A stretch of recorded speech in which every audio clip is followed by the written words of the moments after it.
на репликата. Јас после ова мислам дека сите работи ги кажавте што требаше да се кажат.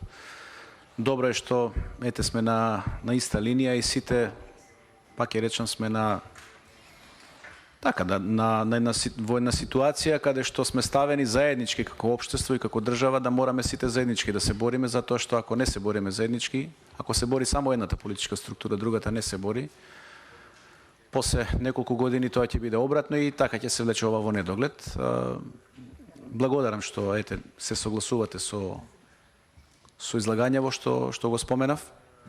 И се надевам дека овде сме сите тука присутни, се надам дека и македонската јавност ја гледа и дека ќе имаме едно заедничко разбирање за понатамошните наши чекори во парламентов. Многу убаво рековте за надзорните расправи, затоа што многу ретко се организираат во собранието. Јас откако сум пратеник 6 месеци, до сега не е реализирана надзорна расправа, а има енти за повикување и реализација на една таква надзорна расправа, посебно во делот на вашиот извештај што ги изнесувате бројките, односно аномалиите.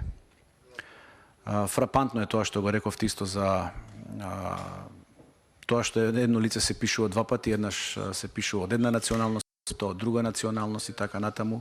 Тоа е уште еднаш укажува на безизлезноста, односно на немоќта на луѓето кои што бараат на некој начин корка леп и доведени се во ситуација да, за мене конкретно, да го жртвуваат она што е најважно според мене, тоа е сопствениот идентитет, за да се пишува на некој во друга етничка група, односно во друга етничка заедница, само за да се вработи, да си го прехрани семејството. Мислам дека тоа е страшно и мислам дека, пак ќе кажам, го кажав тоа во говорот и ве поддржувам и вас, значи исклучиво вработување и напредувањата треба да одат врз основа на знаење и врз основа на компетенции.